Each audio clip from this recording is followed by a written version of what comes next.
Les retours annoncés au stade mythique. On se pose ensemble pour faire un gros point sur les dernières actualités du FC Barcelone. Les blessures, le mercato, les retours et tout ce qui pourrait définir la suite de la saison. On sent que le vent tourne, mais les défis sont encore là. Depuis quelques semaines, le Barça est secoué. L'effectif a des trous, l'infirmerie déborde, mais il y a aussi des lueurs d'espoir, des retours, des jeunes qui poussent et un club qui ne lâche rien. Commençons par la situation médicale, qui reste lourde. Lamine Yamal est au cœur de toutes les préoccupations. Il suit un traitement à base de radiofréquence pour sa pubalgie, mais selon le docteur Ripoll, cette technique ne guérit pas la blessure. Elle soulage juste la douleur. Cela signifie que le jeune prodige pourrait encore avoir besoin d'une intervention chirurgicale, surtout s'il s'agit d'une hernie de sportif ou d'un problème osseux au tendon. Le club discute déjà de la gestion de son temps de jeu pour éviter le pire, mais cette menace plane encore. Gavi, lui, va subir une chirurgie au genou pour une lésion du ménisque. C'est un coup dur pour le milieu barcelonais, qui était déjà en convalescence après une précédente blessure importante. Sa récupération va demander patience et rigueur, et le Barça doit bientôt composer sans lui sur plusieurs matchs cruciaux. Et puis, Pedri, autre pilier du milieu, touché à la jambe gauche. Le diagnostic révèle une rupture du biceps fémoral distal.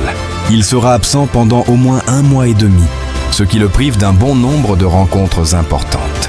Sa disparition du terrain pèse lourd, car il est le métronome du jeu catalan depuis des années.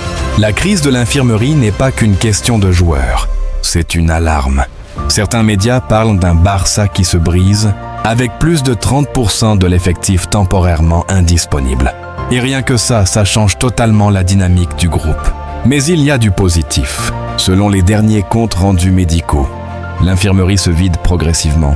Lewandowski a repris l'entraînement collectif. Andreas Christensen revient aussi, et Johan Garcia est sur le point de rejouer. Ces retours peuvent changer la donne. Hansi Flick pourrait enfin avoir un 11 plus complet à disposition, ce qui offrirait plus de stabilité tactique et des options pour gérer la fatigue. Dans le même temps, une bonne nouvelle se profile sur le plan du mercato et des jeunes. Guilherme Fernandez, milieu prometteur, est en phase de retour. Son profil intéresse fortement Flick, qui le voit déjà comme une pièce utile à moyen terme. Et puis, autre cible, le club souhaite renforcer sa défense centrale. Après des erreurs trop fréquentes dans l'axe, Flick aurait demandé un défenseur gaucher, solide et capable de relancer proprement. Le nom d'un jeune du Sporting CP circule pour devenir ce pilier défensif gauche qu'il réclame. Sur le plan institutionnel, un moment symbolique va arriver, le retour au Spotify Camp Nou. Le Barça a programmé un entraînement ouvert au public le 7 novembre comme test opérationnel pour l'ouverture partielle du stade. C'est un gros signe. Le club veut reconnecter avec ses fans, retrouver cet esprit maison qui faisait sa force. Les places seront accessibles à des prix modestes et tous les bénéfices iront à une initiative solidaire, Pulseras Blaugranas, un choix fort, qui montre que la direction pense aussi à la responsabilité sociale. Alors, dans tout ça, quelle est l'ambition réelle? On sent 2 priorités. 1. Aller au fond du problème des blessures. Si le Barça ne stabilise pas son groupe, l'objectif sportif deviendra bien plus dur à atteindre. 2. Construire sur le long terme. Avec les retours et les jeunes, Flick peut bâtir une équipe plus équilibrée, capable d'être compétitive en Liga et en Europe. Mais cela demande du temps, de la patience et des résultats. Ce moment est charnière. Le Barça peut soit s'enfoncer dans la crise physique, soit renaître grâce à une gestion intelligente, des retours bien orchestrés et une ambition maîtrisée. Le club a les cartes, mais il doit jouer ses mains avec justesse. Les Barcelonais, dites-moi, pensez-vous que Flick peut surmonter cette alerte blessure et mener l'équipe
Le club ne veut pas seulement exister, il veut dominer.